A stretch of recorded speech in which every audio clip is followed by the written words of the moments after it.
Film की शुरुआत में हम एंजेला नाम की एक लड़की को देखते हैं जो एक शो की होस्ट है और अपने कैमरामैन के साथ रिकॉर्डिंग कर रही थी। अब से एंजेला को मैं कहकर बुलाने वाली है। मैं और मेरा साथी कैमरामैन शहर में एक जगह आकर रिकॉर्डिंग कर रही थी। ये एक फायर स्टेशन था जो आग बुझाने में लोगों की मदद करती है। उनके बारे में हम जानकारी इकट्ठा कर ही रही थी कि तभी फायर अलार्म बज गया, यानी कहीं पर आग लग गई है। इसीलिए दो फायरमैन जल्दी से उस जगह पर जाने के लिए निकलने लगे। मैं और मेरा कैमरामैन भी उनके साथ जाने के लिए उन्हें मना लेते हैं। हम लोग जब पहुंचे तो पता चला कि पुलिस पहले से ही वहाँ मौजूद है। फिर जब हम लोग बिल्डिंग में गए तो वहाँ के लोग बताते हैं कि ऊपर वाले फ्लोर से एक औरत के चिल्लाने की आवाज आई थी। अभी लोग बता ही रहे थे कि ऊपर से एक पुलिस ऑफिसर आकर दोनों फायरमैन को अपने साथ ऊपर ले जाने लगा। मैं और मेरा कैमरामैन भी साथ चले जाते हैं। पुलिस ऑफिसर हमारे कैमरा के बारे में पूछने लगा। तब हमने सच बता दिया कि हम अपने शो के लिए रिकॉर्डिंग करने आए थे। ऊपर जब पहुँचे तो दूसरा पुलिस वाला भी कैमरा पर सवाल कर रहा था, पर उसकी बात नजरअंदाज करके हम जब आगे बढ़े तो घर के बाहर एक बड़ी औरत खड़ी थी जिसकी हालत बहुत खराब लग रही थी। वो काफी जख्मी होने की वजह से घबराई हुई थी। तो पुलिस वाला उसे हौसला देता है कि आप घबराओ नहीं, हम अभी आपको हॉस्पिटल ले जाएंगे, आपको बचा लिया जाएगा, कुछ भी नहीं होगा। पर एकदम से बूढ़ी औरत अजीब हरकतें करने लगी। वो कंट्रोल से बाहर हो गई थी। साथ ही उसे बेहद गुस्सा भी आया हुआ था और तो और उसके सारे कपड़े और जिस्म खून में लथपथ थे। जैसे वो पुलिस ऑफिसर के पास आई उस पर झपट पड़ती है। उसने जोरदार हमला कर दिया था, छोड़ ही नहीं रही थी। आसपास खड़े सभी लोग आकर पुलिस ऑफिसर को बचाने लगे, पर बूढ़ी औरत उसकी गर्दन पर बुरी तरह काट कर माँ से खींच कर ले जाती है, जिससे ऑफिसर बहुत जख्मी हो गया। तेजी से उसका खून बहने लगता है। ये सूरत हाल देखकर एक फायरमैन तो वहीं रुक गया, जबकि बाकी लोग ऑफिसर को नीचे ले जाने लगती हैं, क्योंकि उसे बहुत तकलीफ हो रही थी। हालत उसकी बिगड़ती जा रही थी। लेकिन अब जब ये लोग ऑफिसर को यहाँ से बाहर ले जाने की कोशिश करने लगे तो दूसरा ऑफिसर उन्हें बाहर जाने से मना करता है और यही रोककर उसका इलाज मरहम पट्टी करने का कहता है। ये सब देखकर मैं बहुत डर गई। फौरन भागकर दूसरे ऑफिसर के पास गई जो दरवाजे को बंद करके खड़ा था। मैंने उसे कहा कि देखो तो सही उसकी हालत कितनी खराब है, हमें एम्बुलेंस मंगवानी चाहिए। पर उसने ये कहकर मना कर दिया है कि नहीं, यहाँ से ना कोई बाहर जा सकता है ना ही कोई अंदर आ सकता है, क्योंकि हेल्थ डिपार्टमेंट ने मुझे इस पूरी बिल्डिंग को सील करने को कहा है, यानी कि पूरी तरह बंद करने को। ये सुनकर सभी लोग काफी डर जाते हैं। पुलिस ऑफिसर जख्मी ऑफिसर को देखकर कहता है कि इसे यहाँ से उठाकर कहीं और ले जाओ। जो सुनकर जख्मी ऑफिसर काफी घबरा गया, ये सोचकर कि शायद अब मैं ना बच पाऊँ। वो पुलिस वाला मेरे हाथ में कैमरा देकर बंद करने का कहता है, पर मैंने उसे साफ साफ मना कर दिया,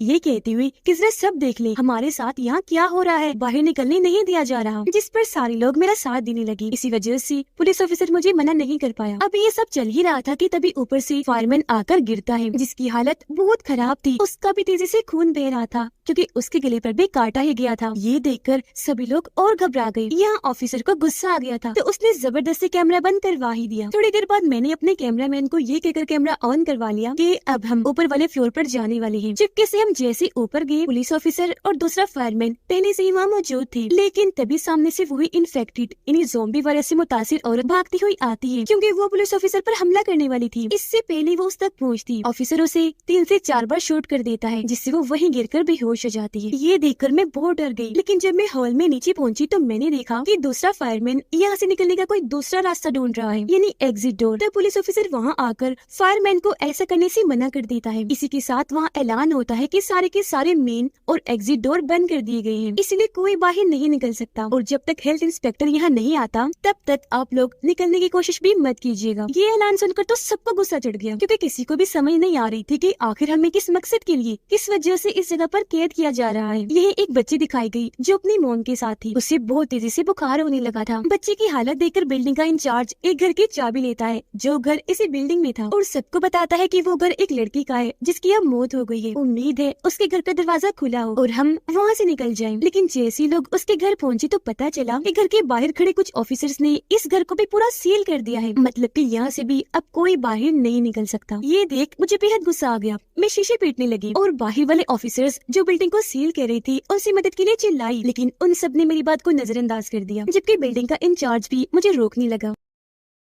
कुछ देर बाद पुलिस ऑफिसर भी यहाँ आकर मुझे ऐसा करने से मना कर रहा था और तो दोबारा से कैमरा ऑफ करने को कहता है, पर मुझे तो उस पर पहले ही गुस्सा आ रहा था तो मैंने उसे धक्का दे दिया, ये कहते हुए कि दूर रहो मेरे कैमरा से। बाकी लोग भी उसकी बात मानने से जब इनकार कर देते हैं तो वो सब पर गन तान देता है, पर थोड़ी देर बाद सबको नॉर्मल करके वापस हॉल में ले आता है। यहाँ आकर उसने सबको बताया कि मुझे बस ऑर्डर मिला था बिल्डिंग को सील करने का, इसके पीछे वजह क्या है मैं खुद नहीं जानता। सारी सूरत हाल की वजह से मैं खुद बहुत परेशान हूँ। उसे इस बात की भी परेशानी हो रही थी कि दोनों जख्मी लोग यानी कि पुलिस ऑफिसर और फायरमैन, उनकी हालत बिगड़ती ही जा रही है। जख्म बहुत गहरे हैं जिनसे तेजी से खून बह रहा है। पर यहाँ एक सर्जन था जो उनका इलाज करके मरहम पट्टी कर देता है। मैंने जब उसका इंटरव्यू लिया तो उसने इन दोनों की हालत के बारे में बताया जो बहुत खराब थी। साथ ही उसका कहना था कि बूढ़ी औरत ने दोनों को बहुत ही शिद्दत खतरनाक तरीके से काटा है, इसीलिए जख्म इतना गहरा है। उसके अलावा मैंने बाकी लोगों से भी इंटरव्यू लेने की कोशिश की। जिस दौरान बच्ची से भी मैंने इंटरव्यू लिया जिसका बुखार अभी तक ठीक नहीं हुआ था, लेकिन फिर भी वो बताती है कि हमारा एक डॉग भी है हमारे साथ, पर अभी वो कहीं सोया होगा क्योंकि उसकी हालत बहुत खराब है। कुछ ही देर में पुलिस ऑफिसर यहाँ आकर सबको बताता है कि थोड़ी देर तक यहाँ एक हेल्थ इंस्पेक्टर आने वाला है जो सबके खून के सैंपल लेकर टेस्ट करेगा, जिससे इस बात की जांच होगी कि कहीं आप लोग इस वायरस से इन्फेक्टेड तो नहीं जो हर जगह फैला हुआ है, और अगर आप लोग इन्फेक्टेड ना हुए तो सही सलामत यहाँ से बाहर जा सकते हैं। बिल्डिंग को सील करने का मकसद भी यही है कि आप सबको चेक किया जाए, अगर कोई इन्फेक्टेड होगा तो उसको पकड़ लिया जाएगा, फिर इलाज के लिए गवर्नमेंट उसे अपने साथ ले जाएगी, जबकि नॉर्मल लोगों को यहाँ से भेज दिया जाएगा। सील करने की दूसरी वजह ये भी है कि कहीं बाहर के इन्फेक्टेड लोग अंदर ना आ जाएं। फिर जब हेल्थ इंस्पेक्टर यहाँ आता है तो हम देखते हैं कि उसने अपने पूरे जिस्म को ढकने के लिए हिफाजती सूट पहना हुआ था, इसके अलावा चेहरे पर मास्क भी पहना हुआ था। अंदर आते उसने जैसे मेरा कैमरा देखा फौरन बंद करवा दिया, पर थोड़ी देर के बाद मैंने कैमरा दोबारा ऑन करवा लिया। मैं अपने कैमरामैन के साथ उस कमरे में गई जहाँ दोनों जख्मी लोगों का इलाज चल रहा था। यहाँ हेल्थ इंस्पेक्टर उन दोनों को एक इंजेक्शन दे रहा था कि तभी दोनों ही उठ खड़े हुए हेल्थ इंस्पेक्टर को पकड़कर उस पर हमला कर देते हैं। ये देखकर जैसे तैसे पुलिस ऑफिसर जल्दी से उसे छुड़वाकर बाहर ले आता है और उस कमरे को फौरन बंद कर दिया जाता है क्योंकि वो दोनों भी अब ज़ॉम्बीज़ बन गए थे। लेकिन अगले ही पल वो खिड़कियों के कांच तोड़कर वहाँ से बाहर आ जाते हैं और सब लोगों के पीछे पड़ गए थे। पर ये सारे लोग जल्दी से अपनी जान बचाने के लिए एक जगह पर आकर फौरन शटर को बंद कर देते हैं, जिससे इनकी जान बच जाती है। सब कुछ देखकर पुलिस ऑफिसर को बहुत गुस्सा आ गया। वो हेल्थ इंस्पेक्टर को पकड़कर धमकाते हुए कहता है, मैं तुम्हें मार डालूंगा, जो भी सच है बताओ जल्दी से। तब हेल्थ इंस्पेक्टर यहाँ बताने लगता है कि 2-3 दिन पहले हमारे पास एक कॉल आई, हमें किसी ने बताया कि एक डॉग किसी वायरस से इन्फेक्टेड है। वो इतना बीमार है कि बेहोश हो गया, लेकिन जब डॉग को होश आई तो उसने आसपास के सभी जानवरों को काट कर इन्फेक्टेड कर दिया। ये खबर लगते ही हम फौरन डॉग के पास पहुँचे और उसे बेहोश कर दिया, जिसके बाद हमने उसके जिस्म में एक ट्रैकर लगा दिया ताकि अगर ये कहीं भी जाए तो हम इसे आसानी से ढूंढ ले। डॉग जब वहाँ से भागा तो हम ट्रैकर की मदद से उसे ढूंढते हुए यहाँ भी आ गए क्योंकि ट्रैकर यहाँ की लोकेशन बता रहा था कि डॉग यहाँ है। ये सुनकर मैं फौरन समझ गई कि वो डॉग और किसी का नहीं बल्कि बच्ची का है, क्योंकि इंटरव्यू में उसने मुझे डॉग के बारे में बताया था। हेल्थ इंस्पेक्टर को यहाँ पता लग जाता है कि बच्ची भी बीमार है, तो उसका चेकअप करने के लिए वो बच्ची के पास जाने लगा, लेकिन तभी बच्ची ने अपनी मॉम पर हमला करके उसके चेहरे पर काट लिया। औरत जोर से चिल्लाई। दर्द की वजह से बच्ची फौरन गोद से उतरकर वहाँ से भागने लगी। अब ये औरत भी वायरस से इन्फेक्टेड न हो जाए, इसीलिए पुलिस ऑफिसर उसे हथकड़ी लगाकर एक जगह बांध देता है और बच्ची को पकड़ने के लिए बाकी लोगों के साथ ऊपर की तरफ जाने लगता है। बच्ची उसे मिल भी गई जो एक जगह गुमसुम खड़ी हुई थी। वो जैसे बच्ची के पास गया तो देखता है कि उसकी आंखें पूरी बदल गई हैं। एकदम वो पुलिस ऑफिसर पर हमला करते हुए उसे पकड़ लेती है। हालांकि इस दौरान वो खुद को बार बार छुड़वाकर बच्ची को पकड़ने की कोशिश भी करता है, लेकिन वो पुलिस ऑफिसर को काट ही लेती है और अब वो भी इन्फेक्टेड हो गया था। ये देखकर फायरमैन वहाँ से भागने ही लगा था कि तभी सामने से वो इन्फेक्टेड औरत आकर जोर जोर से चिल्लाने लगी, उसे डराने की कोशिश करती है। इससे पहले वो उस पर हमला करती, फायरमैन ने उस पर वार करके वहाँ से भागने की कोशिश करने लग जाता है। तभी उसे मैं और कैमरामैन मिल गए और अब हम सब मिलकर हॉल में आ जाते हैं। ये हमें बच्ची की मोम जिसे हथकड़ी से बांधा हुआ था उसे छुड़वाने की कोशिश करने लग गई क्योंकि वो इन्फेक्टेड नहीं थी, अभी ठीक ही थी, पर काफी कोशिश के बाद भी मैं उसे नहीं छुड़ा सकी। इतनी ही देर में बाहर के इन्फेक्टेड लोग यानी ज़ॉम्बीज़ शटर खोलकर अंदर आने की कोशिश करने लग जाते हैं। ये देखकर हेल्थ इंस्पेक्टर जल्दी से ऊपर भाग जाता है। फिर मैं और फायरमैन शटर बंद करने की कोशिश करने लग गए, पर जब हमसे नहीं हुआ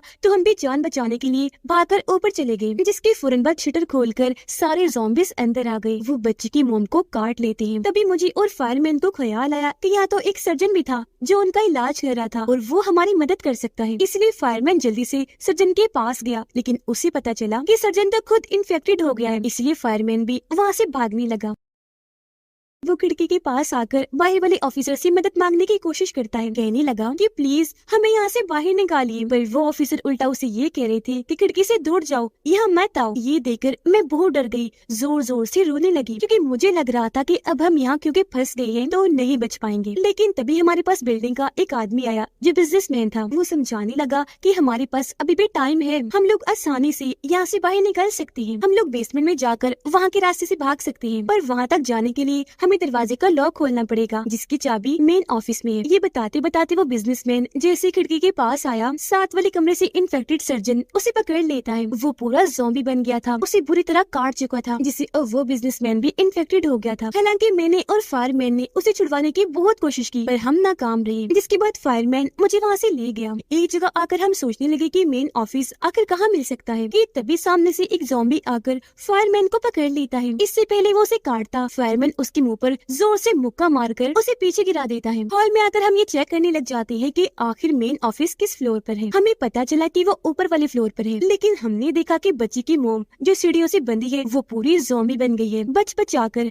हम जैसे ऊपर जाने लगी, वो हम पर हमला कर देती है, हमें पकड़ने की कोशिश करने लगी, लेकिन हम जैसे तैसे ऊपर चले ही गए और मेन ऑफिस तक जाने लगते हैं। इसी बीच सामने से एक और ज़ॉम्बी आकर हम पर हमला कर देती है। उसने मुझे पकड़ लिया, लेकिन इससे पहले वो मुझे काटकर इन्फेक्टेड कर देती। पीछे से फायरमैन आकर उसे पकड़ लेता है, वो बाजू से उसका गला जोर से पकड़कर बेहोश कर देता है। तभी यहाँ मेरा कैमरामैन भी आ गया और हम तीनों अब ऊपर एक कमरे में आ गए जहाँ बहुत अंधेरा था। कैमरामैन ने जैसे कैमरा ऑन किया, यहाँ पर वो बच्ची थी जो इन्फेक्शन की वजह से वो डरावनी लग रही थी। उसका पूरा जिस्म, कपड़े, यहाँ तक कि मुंह भी खून में लथपथ था। कैमरामैन क्योंकि उस पर लाइट मार रहा था, इसीलिए वो उस पर हमला करने के लिए बढ़ी, लेकिन पीछे से मैंने और फायरमैन ने उसे पकड़ लिया। फायरमैन उस पर टांगों से इतनी बार वार करता है कि उसकी मौत हो जाती है। इसके बाद हम आगे बढ़े और आखिरकार मेन ऑफिस तक पहुंच ही गए। अंदर आकर मैं चाबी ढूंढने लगी, फिर आखिर काफी कोशिशों के बाद मुझे बहुत सारी चाबियां मिल गई, लेकिन तभी मेरा ध्यान फायरमैन पर गया जो यहाँ नहीं था। मैं उसे ढूंढने फौरन बाहर आई, लेकिन जब मेरी नजर सीढ़ियों पर पड़ी तो मैंने देखा कि फायरमैन भी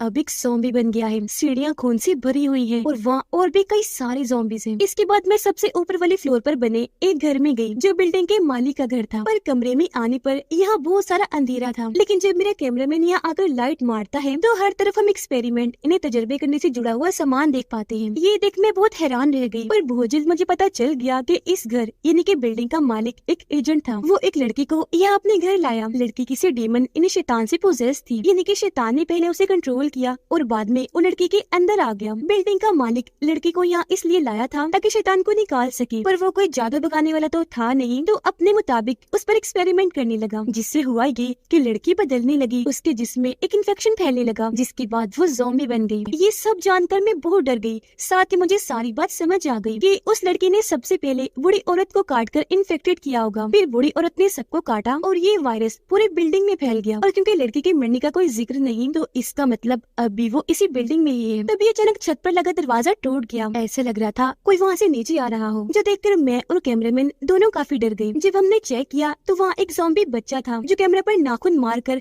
कैमरा की लाइट को तोड़ देता है, जिससे हर तरफ अंधेरा छा गया। ये देख मैंने कैमरामैन को कहा कि जल्दी से नाइट मोड ऑन करो, यानी कैमरा का वो मोड जो अंधेरे में थोड़ी सी रोशनी देगा। जैसे उसने नाइट मोड ऑन किया, एक ज़ॉम्बी औरत जो और कोई नहीं बल्कि वही लड़की थी, वो कैमरामैन पर हमला कर देती है। एक ही झटके में वो उसे भी काटकर इन्फेक्टेड कर देती है, जिसके बाद वो मेरे पीछे पड़ गई। हालांकि मैं बहुत कोशिश कर रही थी उससे बचने की, पर उसने मुझ पर हमला कर ही दिया, जिससे जख्मी होकर मैं वहीं गिर गई। पर इससे पहले मैं कुछ कर पाती, वो औरत खींचकर मुझे अपने साथ ले गई और मेरे बस चीखने चिल्लाने की आवाजें ही सुनाई देने लगी। और इस तरह से उस बिल्डिंग के सारे लोग, यहाँ तक कि एंजेला यानी कि मैं भी इन्फेक्टेड होकर मारे गई। और इसी के साथ ये मूवी इधर ही खत्म हो जाती है।